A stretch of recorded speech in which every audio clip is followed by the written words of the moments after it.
से सुन रहा था जमाना, तुम ही सो गए दास्तां कहते कहते। झारखंड कुछ ऐसा ही महसूस कर रहा है।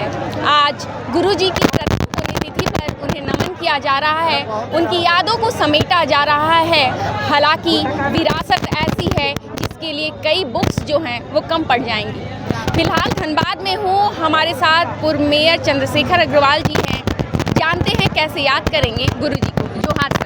जोहार। सर, कैसे याद करेंगे? 1 साल हो गए गुरुजी चले गए। देखिए, गुरुजी चले गए ये नहीं कह सकते हैं, क्योंकि ठीक है शरीर से नहीं है, लेकिन उनके जो विचार और उनके जो पदचिन्ह दिए गए हैं वो सदियों तक रहेंगे और हमेशा अमर रहेंगे। और मैं आपको बताऊं कि जिस तरीके से एक आदिवासी समाज के घर में आकर के और उन्होंने जो पचरम लहराया और उस समाज को जो मुख्य धारा में लाने का काम किया, निश्चित रूप से सदियों तक गुरुजी अमर रहेंगे।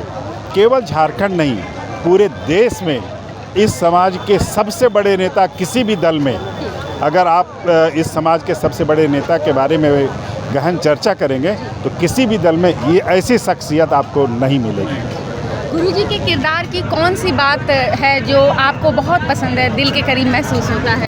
देखिए, मैं बताऊं, जब इनके बड़े सुपुत्र एक्सपायर किए थे तो हम लोग वहाँ गए थे और क्रिमिनेशन के बाद हम लोग गुरुजी से उनके रूम में मिलने गए। शाम का 4 बज रहा था लगभग। मतलब उस दुख के बाद भी, जिन्होंने अपने पुत्र को खोया, और उस दुख के बाद भी वो वहाँ चर्चा कर रहे थे कि झारखंड कैसे आगे बढ़ेगा, झारखंड को कौन संभालेगा, कौन आगे बढ़ाएगा।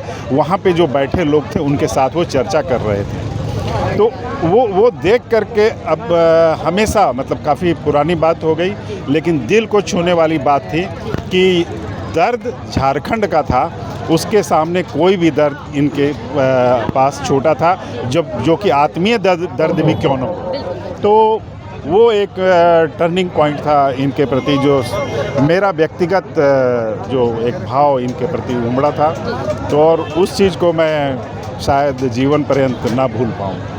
हेमंत सोरेन जी की अगुवाई में अभी झारखंड सरकार चल रही है। गुरुजी के सपनों का झारखंड कब तक लगता है कि अचीव हो जाएगा? देखिए, गुरुजी की प्रतिछाया है वो, और गुरुजी के साथ मैक्सिमम टाइम उन्होंने गुजारा है, पारिवारिक सदस्य होने के नाते भी, और गुरुजी के एक एक भाव और विचार से वो भलीभांति परिपक्व हैं और उसको वो ज़मीन पे उतार रहे हैं और झारखंड को आगे बढ़ाने का पूरा प्रयास कर रहे हैं। कोयलांचल वासियों को आज के दिन क्या संदेश देना चाहिए?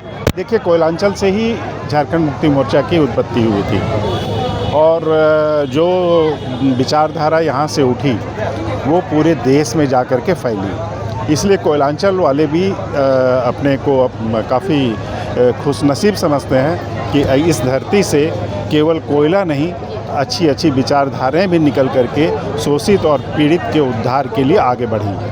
धन्यवाद सर। तो ये तस्वीरें धनबाद की हैं, लेकिन भावनाएं पूरे झारखंड की।